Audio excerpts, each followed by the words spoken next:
And good Sabbath to everybody. I don't have much in the way of announcements. I will start off by mentioning the due that I have a very short haircut, and it is in support of my wife, who did not have much of a choice in having this kind of haircut. I did, but this was something to help give her some moral support along the way. So it does feel very good, though, I have to admit. It's very nice to wash your hair with just a couple of drops of shampoo, and you get out and your hair is dry in about 30 seconds. And so we'll see. We'll see how long this lasts, probably several weeks, I'm not sure. In any case, Michelle is halfway through the treatment that she's receiving, so that is a good sign. And she is feeling very well, considering, so we are very grateful for that, and grateful for the support that we have from God and from brethren and from the naturopath, which has been very helpful, I think, in some of the supplements that she's been using. So this haircut, actually, I have to admit, it looks better on her than it does on me. So she's much cuter than I am. The only other announcement I have is there was a lady, or is a lady, down in Texas that has been in contact with us off and on for some time now, and she had asked for prayers on her behalf. I know she has a number of health issues, and I think one of them is leading to her needing to have 11 teeth removed this next week. So I think it was in the next 3 days, I think, so early next week, she's having 11 teeth removed, and she's, as anybody would be, a little concerned about this.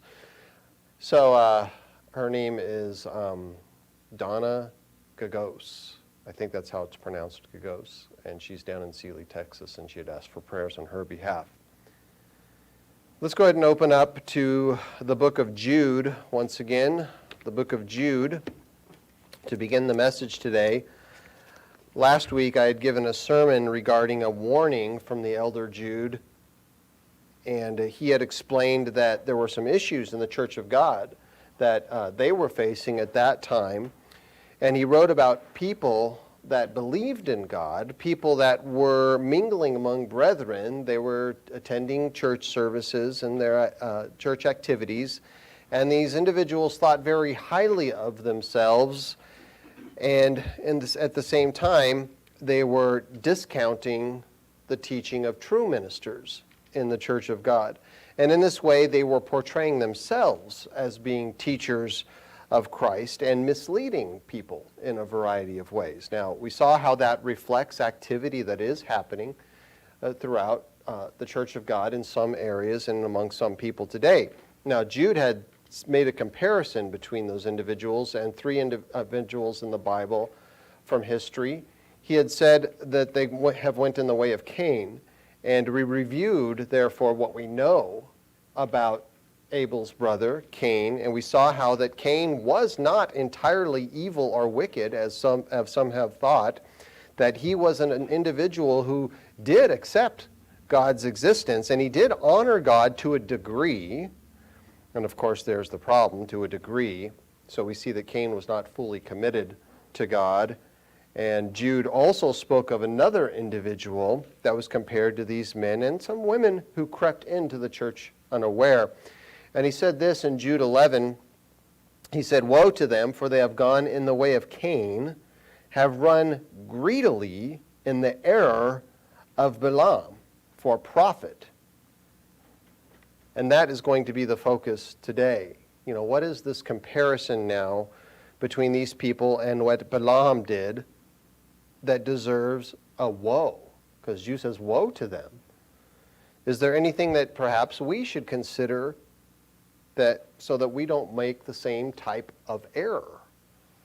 And this is going to be our focus today. So I want to go back, and I'm going to review the chapters discussing Balaam in Numbers 22. If you'd go back to the book of Numbers, in chapter 22 to begin, the first thing that I would like us to understand before we begin reading about Balaam is that the term that is translated as error in Jude 11, this error of Balaam, does not have the same definition as the English word error.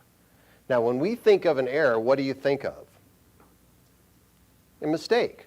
Yeah, you think of a mistake, and it's actually defined as an act, assertion, or belief that unintentionally deviates from what is correct, right, or true.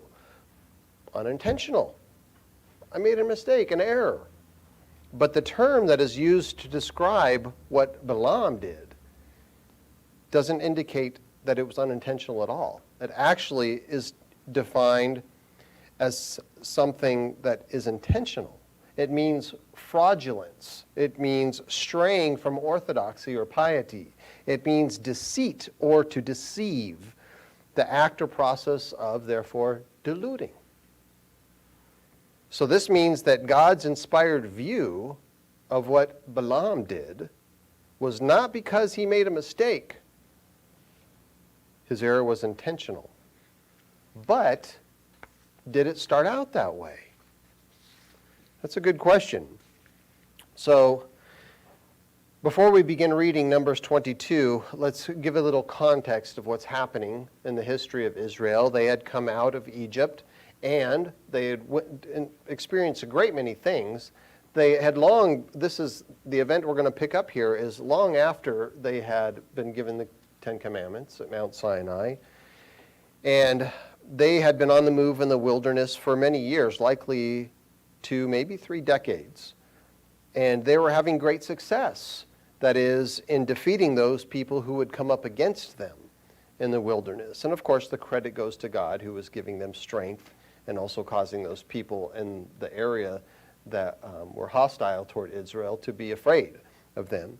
So Israel had not set out to wage war at this time. The conquests had not yet begun, but they still were perceived as a threat to those people in the area, wherever they went. And obviously, if you consider the number of people, we're talking like close to 2 million people or so, and all of their camps and flocks and herds and what have you, people would be very concerned about that number of people that would not be considered native to the land moving around in the territory. So the hullabaloo did not go unnoticed by the surrounding communities, the surrounding tribes who heard of the victories of Israel, and most natives were very concerned about this. And so in Numbers 22 in verse 1, then the children of Israel moved and camped in the plains of Moab on the side of the Jordan across from Jericho. And now Balak, the son of Zippor, saw all that Israel had done to the Amorites. And Moab was exceedingly afraid, the people of Moab, exceedingly afraid of the people because they were many. And Moab was sick with dread because of the children of Israel. And so this is anxiety to the point to where they were like, trembling at times, feeling very upset about this.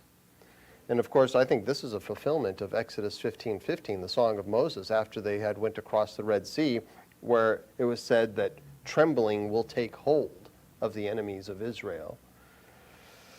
And so as we continue in verse 4, so Moab said to the elders of Midian, now this company will lick up everything around us as an ox licks up the grass of the field. And Balak, the son of Zippor, was king of the Moabites at that time.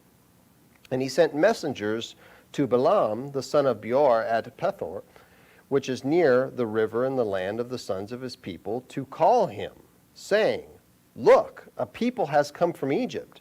See, they cover the face of the earth and are settling next to me. And therefore, please come at once and curse this people for me, for they are too mighty for me. Perhaps I shall be able to defeat them and drive them out of the land. For I know that he whom you bless is blessed, and he whom you curse is cursed.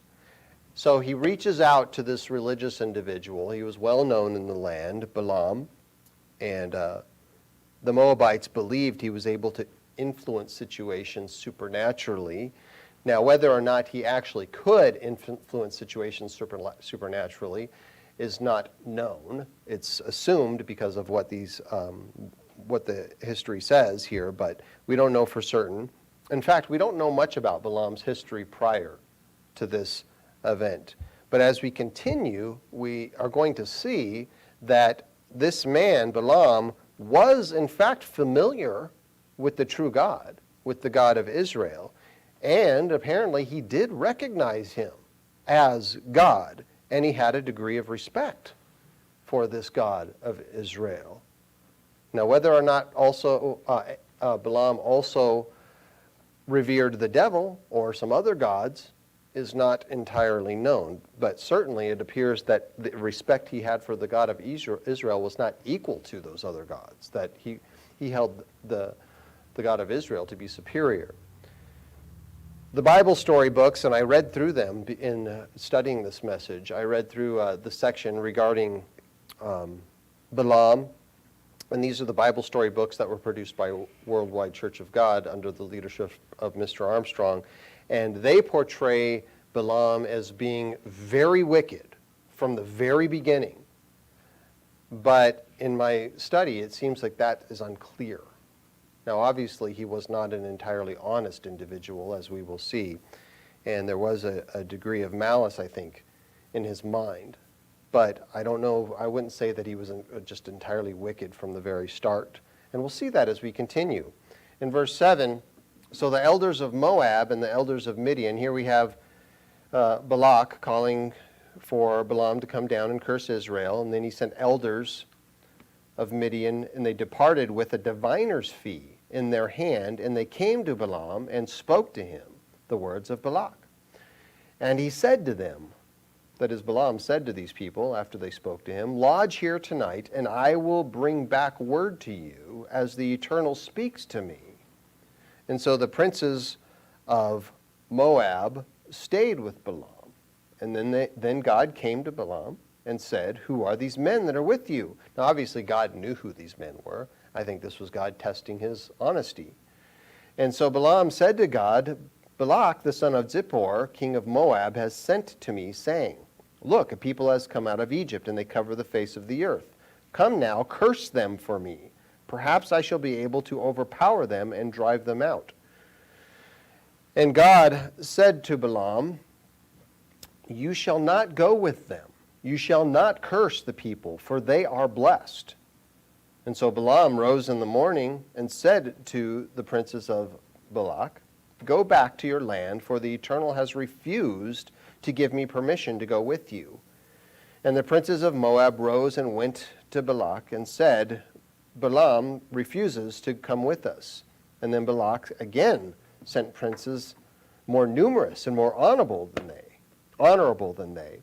And they came to Balaam and said to him, thus says Balak, the son of Zippor, please let nothing hinder you from coming to me, for I will certainly honor you greatly, and I will do whatever you say to me. Therefore, please come curse this people for me. And so this was obviously the first time was a huge disappointment for the princes of Moab and also for Balak, and they would have very much liked for Balaam to come down and curse Israel, but Balaam said, I can't do that. The God of Israel spoke to me and said, no, you can't do it, and I'm not going to go against his instructions. Now, obviously, we're going to see Balaam, I think, was very disappointed about this as well, that he would have very, very much liked to receive the diviner's reward. It likely consisted of gold and silver, and of course, there would be a level of honor and prestige. And now we have the second entourage coming up saying that I'll do whatever you say to me. He's not going to make him king of Moab, but man, he's got like an open door to Balak's kingdom here. And so Balaam answered the second entourage and said to the servants of Balak, and this is verse 18 now, though Balak were to give me his house full of silver and gold, I could not go beyond the word of the Eternal my God to do less or more. So, hey, you can offer me the entire kingdom, but I can't go against what God said. And now, therefore, please, you also stay here tonight that I may know what more the Lord will say to me. So here we have Balaam saying, I'm not going to go against God. I can't do that. But you see that that reward is still in his mind. He's like, but why don't you stay here and maybe things will change. I think he was hoping things would change. And so that night, it's in verse 20, it continues to say that God came to Balaam at night and said to him, "If the men come to call you, rise and go with them. But only the word which I speak to you, that you shall do." And so Balaam rose in the morning, saddled his donkey, and went with the princes of Moab. Now, these last two verses that I read here need a little bit of explanation, because a simple read appears that Balaam did nothing wrong by getting up in the morning, saddling his donkey, getting a couple of servants, and going out to meet the men.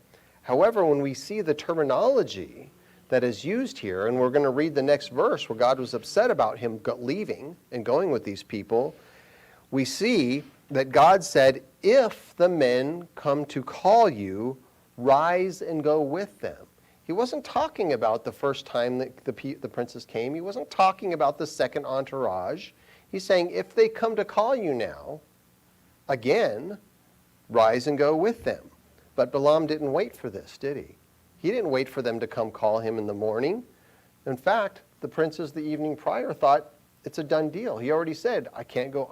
You can give me all the silver and gold that Balak has, and I'm not going to go against what God has told me." And so they would have been on their way the next day. So Balaam, he didn't wait for a third beckoning from these people. He reasoned, I think, that the first two summons, that's enough. They came. They called me twice. So it appears he was even excited about this. He got up in the morning, he saddled his donkey, he got a few servants ready to go, and he hit the road. Probably thinking about the gold, the silver, the prestige and honor. And it appears here that he went to catch up to the entourage. This entourage must have already left, and we're going to see that as we continue. Now, some people might interpret the situation differently, but how I'm explaining it, this is the way I see it, this is the way Herbert Armstrong saw it, this is the way it was portrayed by Basil Wolverton in those books that were produced by Worldwide Church of God. And in fact, this is the way that many other biblical scholars view it as well. Now, something else to consider is that the night previously, Balaam told the dignitaries of Moab that he wasn't going to deviate. "I can't deviate from what God said. But stay here, and hopefully things will change." And this would have been, I think, a clear message that it was the same message that was given the first group that visited. And yet he wanted them to stay because he wanted the reward. He wanted something to change. Now, Balaam, as we continue, he traveled some distance, only with a donkey and two servants, indicating that the princes must have already left and that he was trying to catch up with the entourage. And so by not waiting for a third invitation to go with these men, Balaam's desire, therefore, the conclusion I have is that Balaam's desire must have been, "I really would like to curse Israel so that I can get the reward, so that I can get the prestige, the honor." But he was not, he'd set his mind, "I'm not going to boldly go against the instructions of the eternal," it says, "the eternal my God."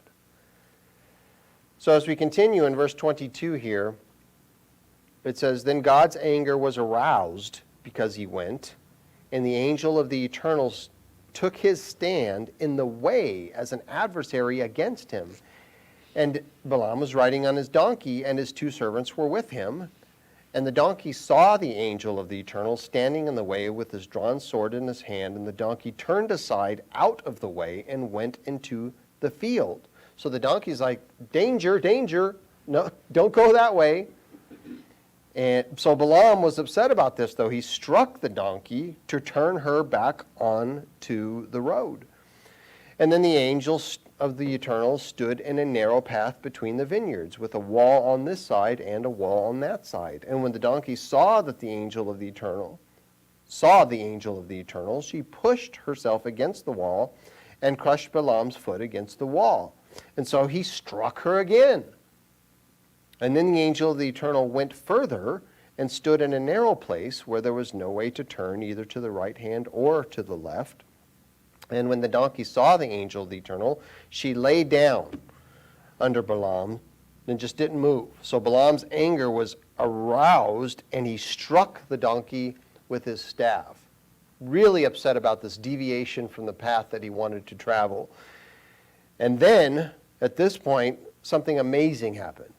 It says that the Eternal opened the mouth of the donkey, and she said to Balaam, "What have I done to you that you have struck me these 3 times?"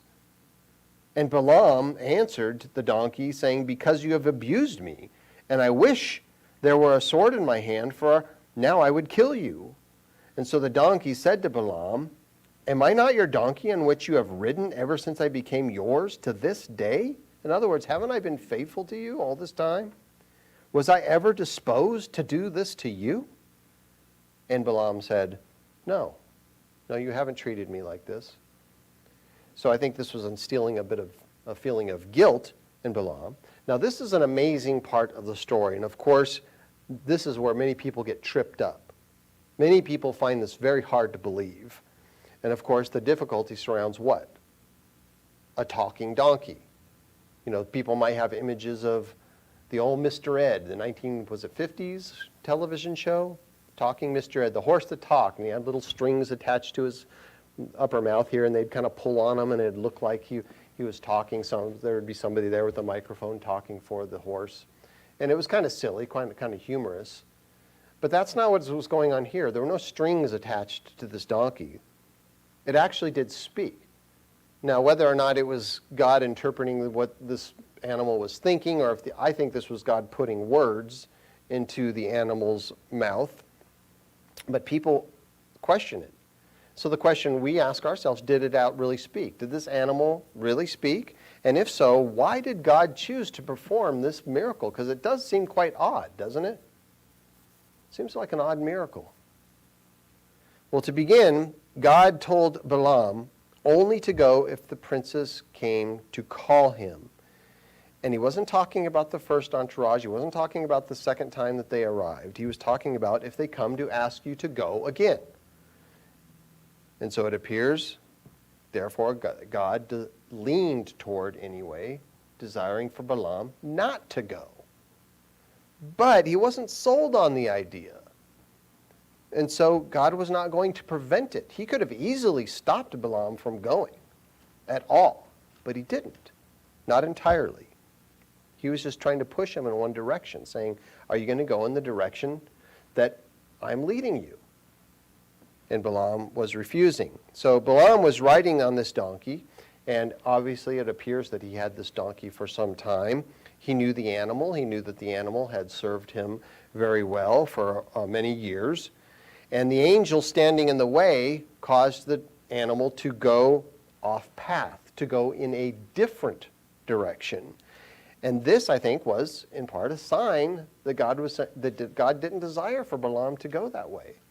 I don't want you to do this. I'm not going to put up a brick wall so you can't, but I'm trying to push you in one direction.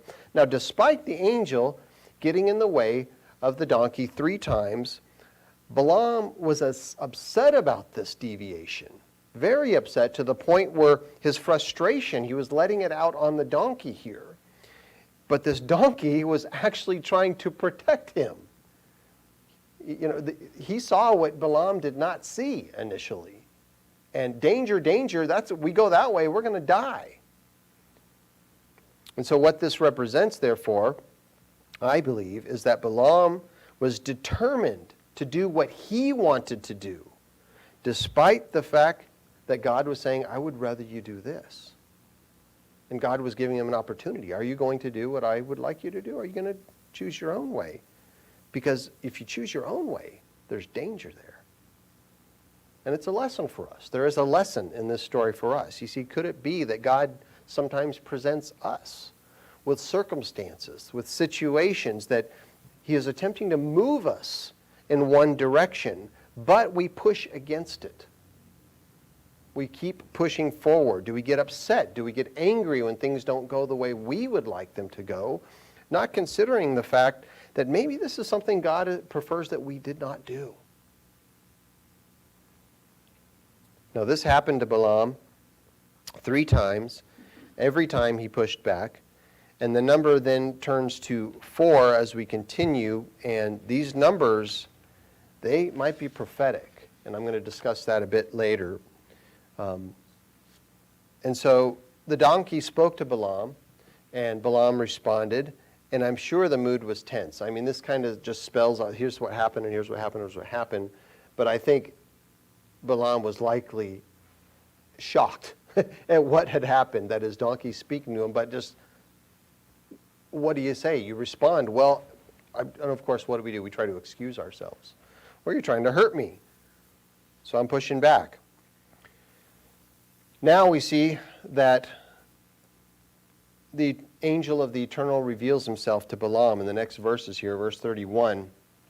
Then the Eternal opened Balaam's eyes, and he saw the angel of the Eternal standing in the way, and with his drawn sword in his hand, and he bowed his head and fell flat on his face. So Balaam obviously was amazed at what he'd seen. He recognized that this has got to be an angel of God, and he fell down probably in reverence and maybe in worship.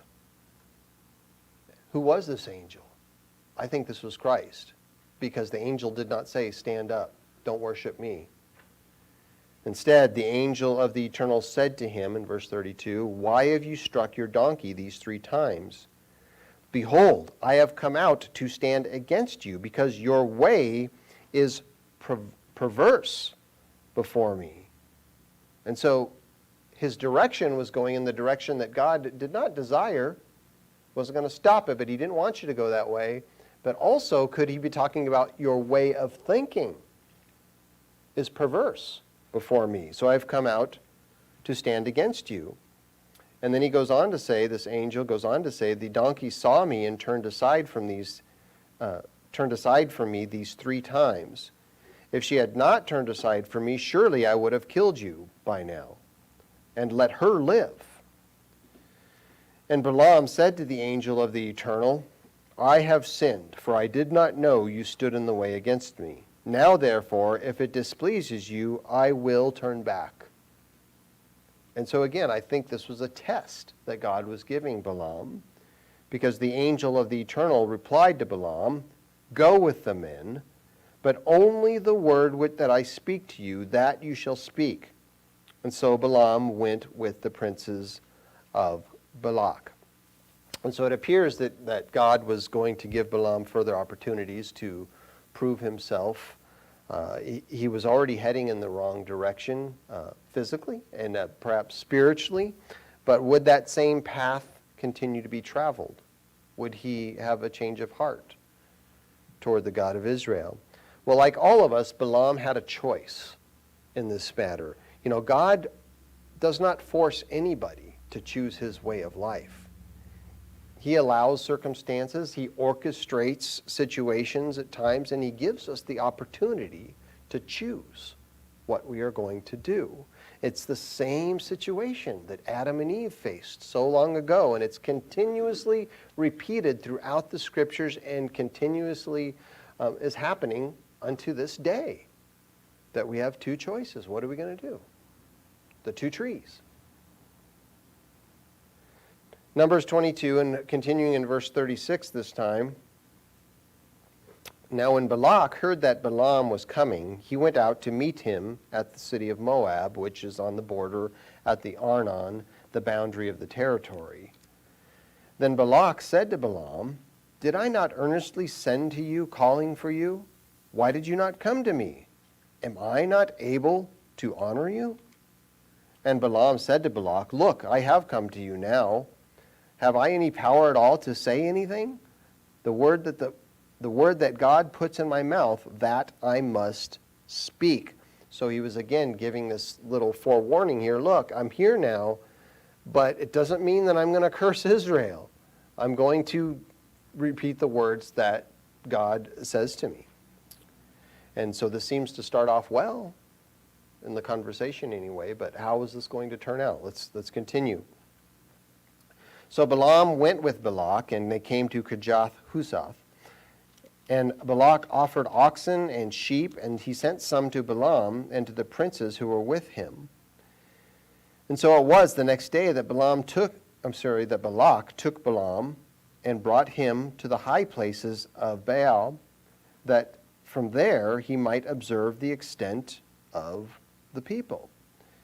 And so he's taking him up to a high place, would have been a mountainous area, and apparently it's related to the worship of Baal or Baal, and this would have been an area where he could see the camps of Israel.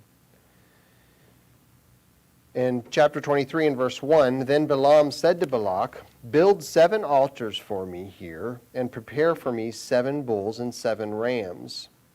And Balak did just as Balaam had spoken, and Balak and Balaam offered a bull and a ram on each altar. Now it might appear that this is like inspired or something, 7 altars. The number 7, it's a biblical number representing completion.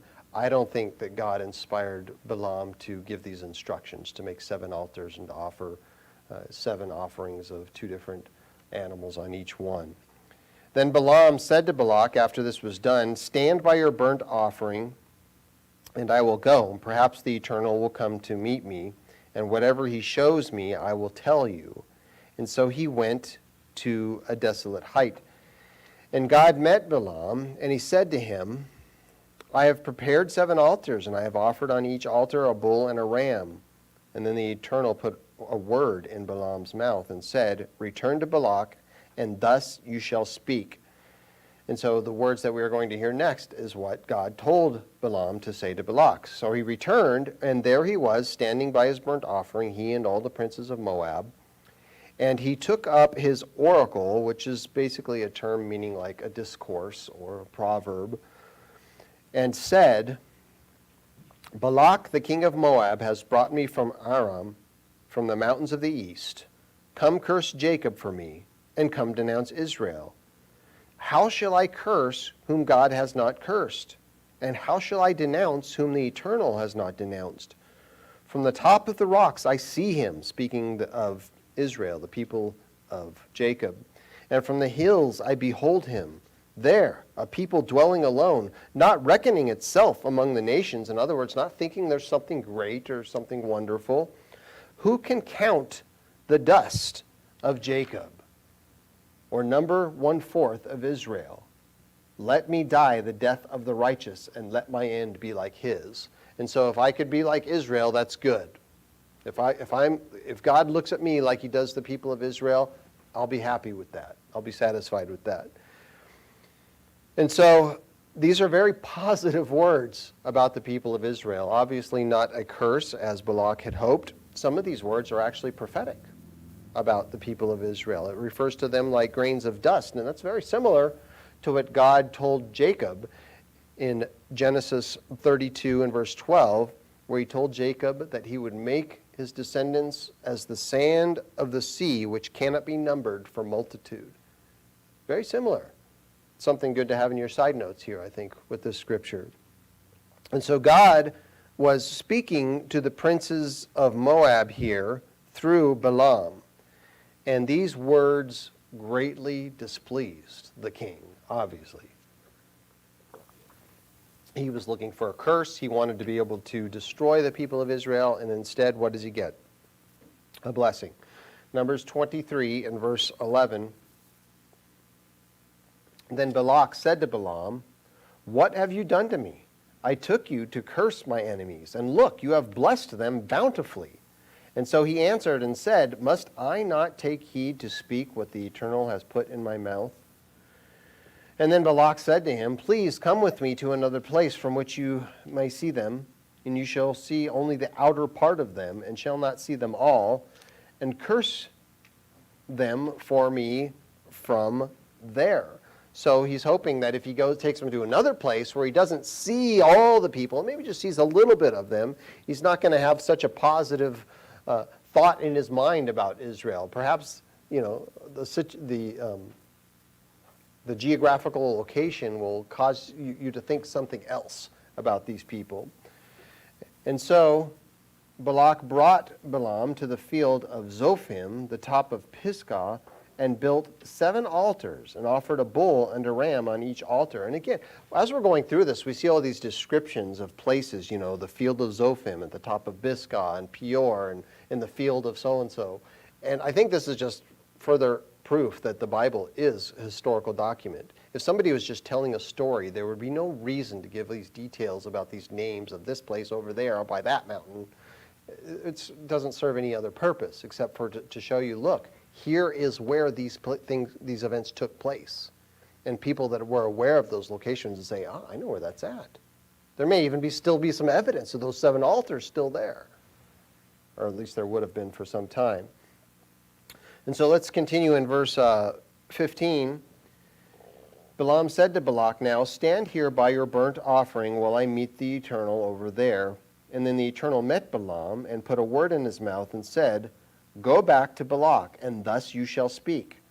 And so he came to him, and there he was standing by his burnt offering, and the princes of Moab were with him. And Balak said to him, what has the Eternal spoken?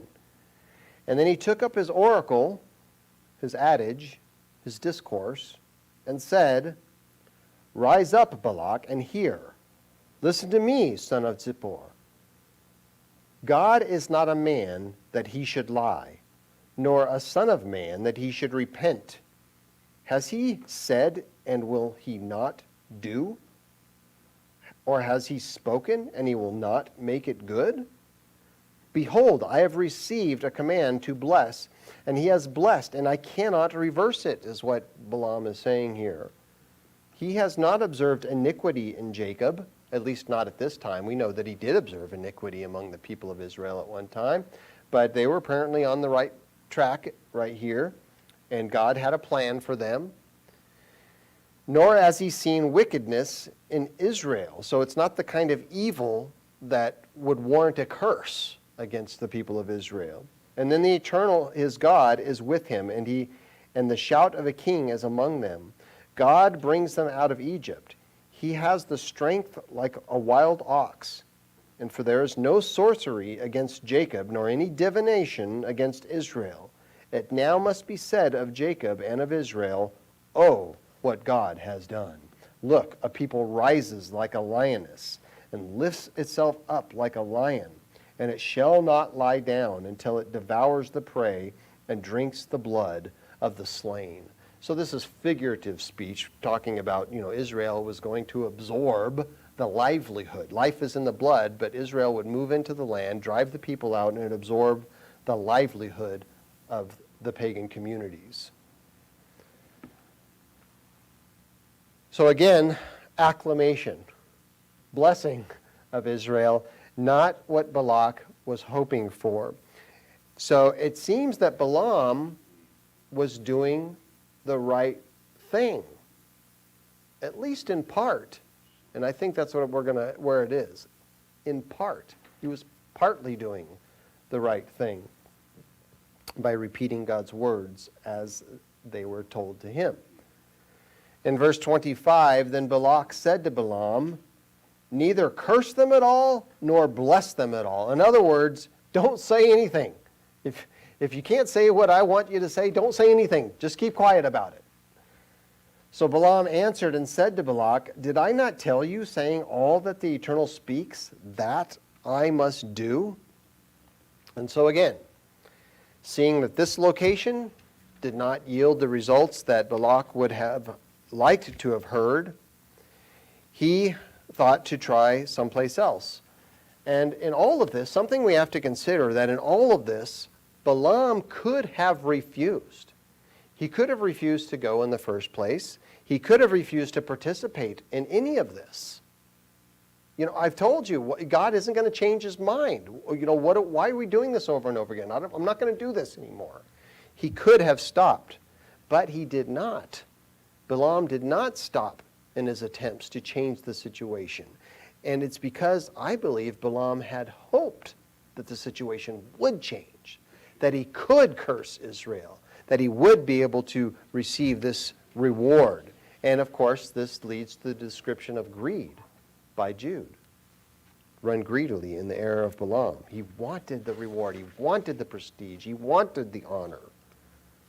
But yet, he still was not going to boldly go against the word of God here. And so let's continue in Numbers 23, in verse 27, where it says, Then Balak said to Balaam, Please come, and I will take you to another place. Let's go try this again someplace else. Perhaps it will please God that you may curse them for me from there. So Balak took Balaam to the top of Peor that overlooks the wasteland.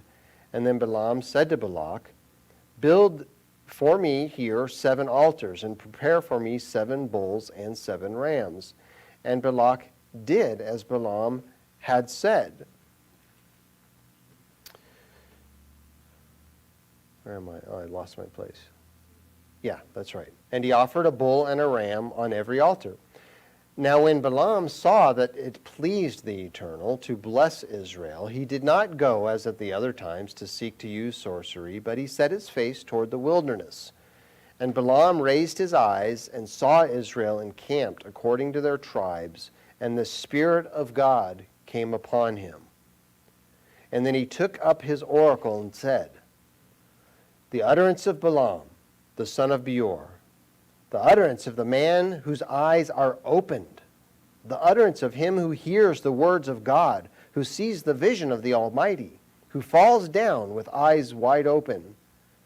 How lovely are your tents, O Jacob, your dwellings, O Israel, like valleys that stretch out, like gardens by the riverside, like aloes planted by the Eternal, like cedars besides the waters.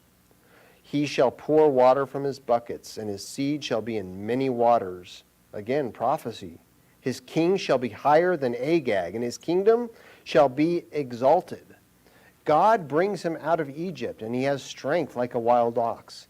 He shall consume the nations his enemies. He shall break their bones and pierce them with arrows. He bows down, he lies down as a lion, and as a lion, who shall rouse him? Blessed is he who blesses you, and cursed is he who curses you. So here we have 3 attempts to provoke a curse, and all Balak got was blessing after blessing after blessing.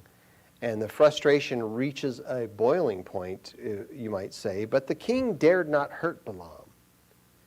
In verse 10, Then Balak's anger was aroused against Balaam, and he struck his hands together, being upset. And Balak said to Balaam, I called you to curse my enemies, and look, you have bountifully blessed them these 3 times. And now, therefore, flee to your place. Not saying you can leave now. He's saying, you better get out of here now. Flee. I'm really mad about this. Flee to your place. I said I would greatly honor you, but in fact the Eternal has kept you back from honor. You're getting nothing out of this. So Balaam said to Balak, Did I not also speak to your messengers whom you sent to me, saying, If Balak were to give me his house full of silver or gold, I could not go beyond the word of the Eternal to do good or bad of my own will? What the Eternal says, that I must speak. And now, indeed, I am going. I'm going to my people. Come, I will advise you what this people will do to your people in the latter days. And so this gets even more interesting now, because Balaam is offering a 4th prophecy, a final prophecy to Balak, and all of this would come true. In verse 15, So he took up his oracle, and he said, The utterance of Balaam, the son of Beor, and the utterance of the man whose eyes are opened, the utterance of him who hears the words of God, and has the knowledge of the Most High, who sees the vision of the Almighty, who falls down with eyes wide open. I see him, but not now. I behold him, but not near. A star shall come out of Jacob, a scepter shall rise out of Israel, and batter the brow of Moab, and destroy all the sons of tumult. So this is a prophecy of Christ. And Edom shall be a possession, Seir also as enemy shall be a possession. While Israel does valiantly, out of Jacob one shall have dominion, and destroy the remains of the city. So speaking about those who are evil. And then Balaam looked on Amalek, and he took up his oracle and said, Amalek was first among the nations, but shall be last until he perishes. So Amalek was a descendant of Esau and became a great people in this area. And then he looked on the Kenites, and he took up his oracle and said, Firm is your dwelling place, and your nest is set in the rock. Nevertheless, Cain shall be burned. How long? Until Asher carries you away captive. And then he took up his oracle and said, Alas, who shall live when God does this? But ships shall come from the coasts of Cyprus, and they shall afflict Asher and afflict Eber, and so shall Amalek until he perishes. And so Balaam rose and departed and returned to his place, and Balak also went his way. This is the last that we hear of Balaam in this account of history until his death sometime later. However, sometime after this, other things happened, and there is an indication of this as we're going to read a few New Testament scriptures. But we do see in Numbers 31 and verse 8 that Moses was told by God that to send Israel against Midianites. And when Israel went against the people of Midian, it says that they killed the kings of Midian and also Balaam. And so this, along with a few other verses we're going to read shortly, indicate that Balaam did not have a good heart, that God used him in this way. And it seems like he wanted to be obedient to God, but only in part, only on his own terms. He actually wanted to curse Israel. That was his intent, and that is why he continued to inquire of God about this. In Deuteronomy 23, a good scripture to have in your side notes here, Deuteronomy 23 and verse 5, it says, Nevertheless, the eternal your God would not listen to Balaam, but the eternal your God turned the curse into a blessing for you. So in other words, it appears that Balaam was going to God saying, I want to do this. Can we do this? And he's like, nope. You're going to bless Israel. That's what you're going to receive. So this man hoped that something would change, but it didn't change.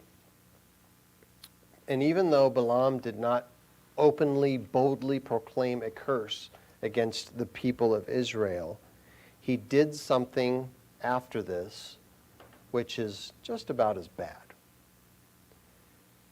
He tried to circumvent God's blessing. He tried to turn God's blessing into a curse for the people of Israel, and he did it for his own benefit, for his own profit.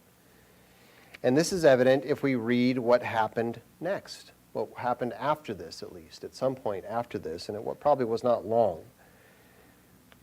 In verse 1 of chapter 25, it says, Now Israel remained in Acacia Grove, and the people began to commit harlotry with the women of Moab. Coincidence? I think not. They invited the people to the sacrifices of their gods, and the people ate, and they bowed down to their gods. And so Israel was joined to Baal of Peor, and the anger of the Eternal was aroused against Israel. And then the Eternal said to Moses, Take all the leaders of the people and hang the offenders before the Eternal out in the sun, that the fierce anger of the Eternal may turn away from Israel. In other words, this is abhorrent, what you guys are doing. Perhaps some women as well. I say guys, but I mean what you people are doing. And therefore, you're going to look on something that's abhorrent. Those offenders are going to be hung from a stake so that the people can see what I think about such activity. So Moses said to the judges of Israel, Every one of you kill his men who were joined to Baal of Peor.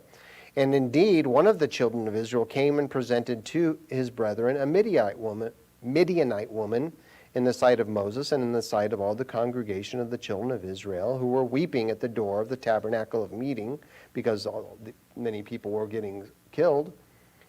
And now when Phinehas, the son of Eleazar, the son of Aaron, the priest, saw it, he rose from among the congregation, he took a javelin in his hand, and he went after the man of Israel into the tent, who was committing harlotry with this woman, and thrust both of them through, the man of Israel and the woman, through her body. And so the plague, there was apparently a plague, a curse from God at this time, was stopped among the children of Israel. And those who died in the plague were 24,000. And then the Eternal spoke to Moses, saying, Phinehas, the son of Eleazar, the son of Aaron, the priest, has turned back my wrath from the children of Israel, because he was zealous with my zeal among them, and so that I did not consume the children of Israel in my zeal. And therefore say, Behold, I give to him my covenant of peace, and it shall be to him and his descendants after him, a covenant of an everlasting priesthood, because he was zealous for his God, and made atonement for the children of Israel. Now the name of the Israelite who was killed with the Midianite woman, was Zimri, the son of Salu, a leader of the father's house among the Simeonites. And the name of the Midianite woman who was killed was Cosbi, the daughter of Zur. He was the head of a people of a father's house in Midian. Again, details that would not be necessary if this were some fabricated fairy tale. Then the Eternal spoke to Moses, saying, Harass the Midianites and attack them, for they harassed you with their schemes, by which they seduced you in the matter of Peor, and in the matter of Cosbi, the daughter of the leader of Midian, their sister, who was killed in the day of the plague because of Peor. So here's a bit of information that's important for us to recognize in what Balaam did after giving the fourth blessing to Israel, repeating the blessing of God upon the people of Israel. It says that the Midianites harassed you with their schemes. They planned this. They wanted this to happen. Why and how? Well, it's understood, if you go back to Revelation now, Revelation in chapter 2,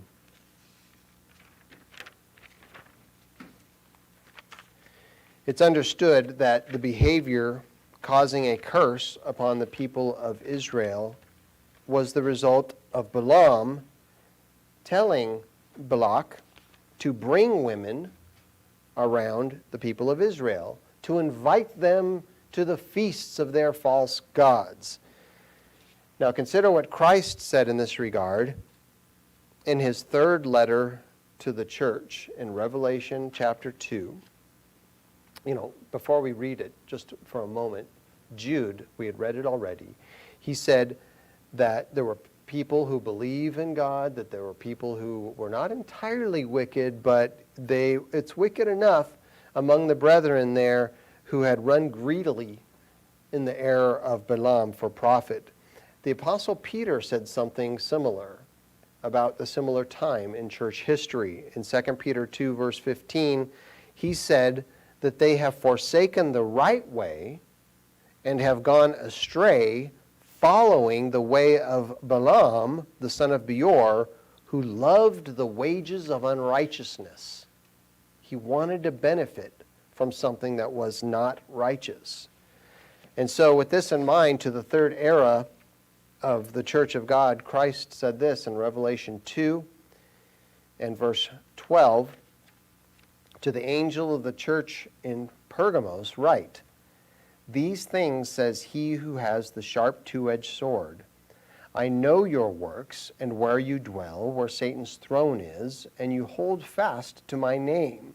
So this was a location where abhorrent worship of Baal was taking place. That's why it's referred to Satan's throne. And it could be there could be another meaning, but I don't want to digress too much. You hold fast to my name, and you did not deny my faith, even in the days in which Antipas, my faithful martyr, was killed among you where Satan dwells. And he goes on to say, but I have a few things against you. In other words, these are issues that you face or are going to face when it comes to church eras. Because you have there those who hold the doctrine of Balaam, who taught Balak to put a stumbling block before the children of Israel, to eat things sacrificed to idols, and to commit sexual immorality. And so we see this is what Balaam did. He said, I can't boldly, openly curse Israel. God said, you're not going to do that. I'm blessing them. And he said, okay, I'm going to repeat what you say, God. But he did something else. If he couldn't openly proclaim a curse, he was going to try to bring a curse upon the people of Israel. And this was a warning to the church in Pergamum at that time. And it's also a warning to the third era of the church of God. But it was also a warning to the third era of the church in the wilderness. That is, the church that came out of the wilderness, the people of Israel, when they were established as a kingdom in the land of Canaan, the promised land. And so it was that during those times, many people fell to the same sort of compromise that is referred to as the doctrine of Balaam, or the teaching of Balaam. So Balaam appeared to have heeded God's command after making several inquiries to God about being able to curse Israel, but eventually his self-serving attitude got the best or the worst of Balaam, and he compromised. He was unable to curse them, but he planned to provoke the people of Israel to worship false gods, to fornicate with Moabite and Midianite women, and to marry some of them. So they in turn condoned this idolatry that the people of Moab and Midian had participated in. And they associated with ungodly worship of false gods, and they were polluted. The people of Israel became tainted or polluted in this way. And this resulted in, as it's shown in Numbers 25, a curse being brought upon Israel. Now the reflection in the third era of the Old Testament church is shown when there was a unification of Israel, that under King David, the tribes were unified and they became very strong. And then under his son Solomon, the people of Israel had experienced affluence that they had never seen before and have yet to see again. They were extremely well respected because the kingdom was established on solid ground. That David first and then his son Solomon were very faithful to God, but not for an extended period of time. We know what happened. Solomon continued to be faithful for a number of years, but the nation eventually began to decline. Eventually it fell into the same kind of doctrine of Balaam. You see, intermarriage with unbelievers allowed for Solomon to first condone the worship of some of the false gods that his wives, the practice of the lands that they came from. But then, in some ways, it was even promoted among the people of Israel. And this was a driving force to the degradation of Israel, to the point where the kingdom became divided, became known as the house of Judah and the house of Israel, the southern and northern kingdoms. And so the monarchy deteriorated, and there is a reflection of this in the corresponding New Testament era of the Church of God. And this actually began with an age of fortification, an age of expansion during the years 405 to 1050 AD. True Christians at that time were known as Paulicians, and this is explained in more detail in our book, Evidence for Eras. But they were known as Paulicians. They had a degree of safety, and they had a degree of growth. But the heretical Roman Church became more and more powerful. They became more and more invasive. They threatened many of the people, the true Christians, the people of God, and they were forced to make a choice. Again, what are you going to do? It's the two trees. You can either choose to go God's way no matter what happens, or you can go along with certain aspects of the false doctrine being promoted by the Roman Church at that time. And so what happened is many people found that they could stay where they were. They wouldn't have to leave their area. They wouldn't have to migrate somewhere, but they could stay in their location, and they would be safe and avoid persecution if they conformed to some of the Catholic practices. And that happened. what we see is that it was a fulfillment of Christ's words that they would eat things sacrificed to idols, that they would commit sexual immorality, but spiritually. It's a spiritual form of fornication by allowing the practices that were done in honor of false gods. That many of those were adopted by the Roman Church, which became the Roman Catholic Church. And it's, of course, we're aware that idolatry is very much like the word adultery. They even sound similar. So the error of Balaam has more than one aspect of delusion we see. It began with going against what God had desired and attempting to find a way to bypass God's blessing and to bring a curse for profit. Balaam wanted wealth, status, prestige, honor. He was greedy in this way. And the error we see was not a mistake. It was intentional. So God gave Balaam opportunities to change his heart, but Balaam continued to evade. He continued by presenting offerings on 3 different occasions, hoping to get a different response from the God of Israel. And at this point, I think it's interesting for us to consider the number of times that the angel of the Eternal appeared to Balaam's donkey and tried to move it in a different direction. Does anybody remember how many times that was? 3. It was 3 times, actually, before the angel appeared to Balaam.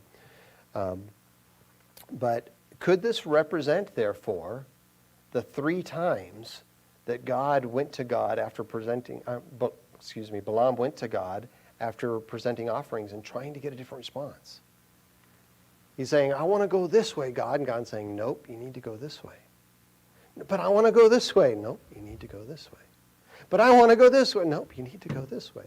It happened with the donkey. It happened with him inquiring of God there with the king of Moab.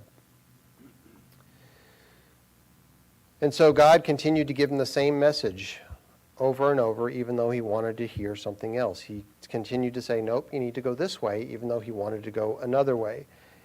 And finally, the 4th event in regards to the donkey was when the angel appeared to Balaam personally. He let Balaam see him, and he spoke to Balaam.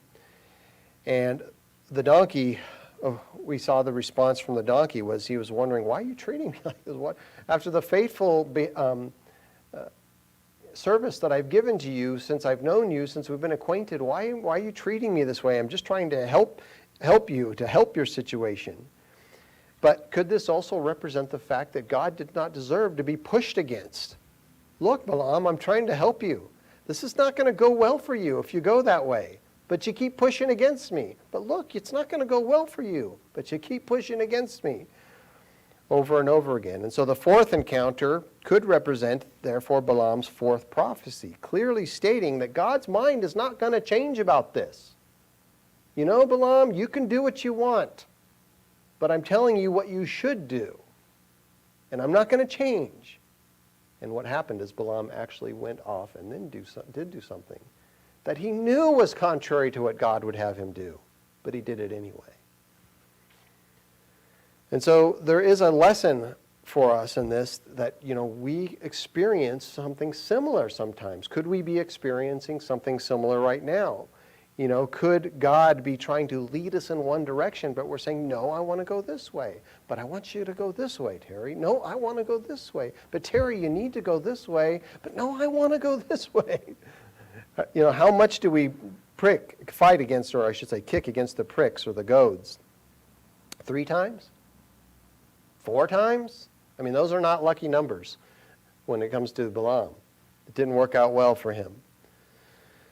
The next delusion comes from the fact that Balaam decided to bypass God's blessing. He couldn't straight out curse Israel, but he thought, I could cause them to receive a curse from God himself if they sin.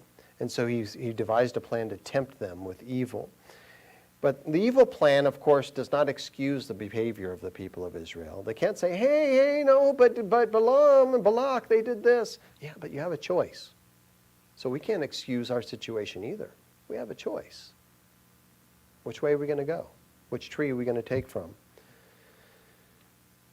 So the evil plan resulted in many losing their lives. Thousands lost their lives, including Balaam. So think about it. Do we ever try to bypass what God wants for us to do? Do we keep hearing him say, here's what you need to do? But then we go, I don't really want to do that. I'm telling you, this is what you need to do. I don't really want to do that. Okay, Mark chapter 8 to conclude. It's clear God is trying to teach us lessons, whether through our Bible study, through sermons, through situations that we face, that he wants us to learn what we need to do today for the future. But if we continue to move away from what God wants us to do, we might have to face even more difficult times. It's going to be even harder, and we might suffer a great deal down the road. The book of Jude, where we started, says that they have gone in the way of Cain, they have run greedily in the error of Balaam for profit. Now the term error, I had already explained, it doesn't mean a mistake like we might define it to mean today. It means that this was intentional. He devised a plan. He had something else in his mind.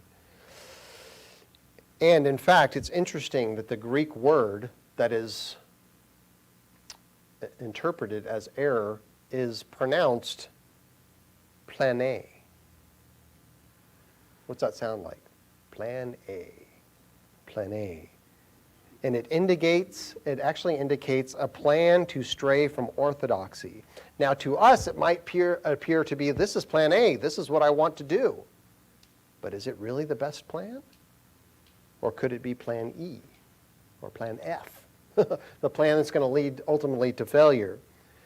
Mark 8 in verse 36 says, "For what will it profit a man if he gains the whole world and yet loses his own soul?" It's talking about your life. It's talking about the opportunity for eternal life. If you lose that, what does it benefit? Even if you're given all the king's gold and silver, what's it worth if you lose your own life? What will a man give for his life? Plan A should always be to do God's will. We have a lot of things that we are able to experience in this world. And it's very tempting at times. But what's the point? What's the point of all of it? If it's just fleeting moments of pleasure or satisfaction, what's the point if there's nothing else after this? What are we going to say? Oh, well, we sure had a good time. Boy, that was great. Okay, bye-bye. That's it. Game over.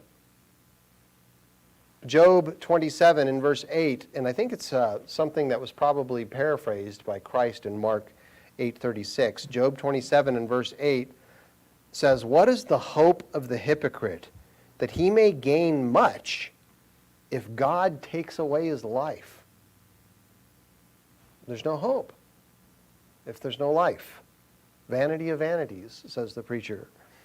So we should learn from this error of Balaam and not make the same kind of mistake. We see that it was an intentional mistake. It wasn't an error. Don't kick against the goads. When God is trying to move us in one direction, it's best to listen. It's best to go that way, because straight is the way, narrow is the gate, or vice versa, narrow is the gate, straight is the way, that leads to eternal life. And that's where we should be going.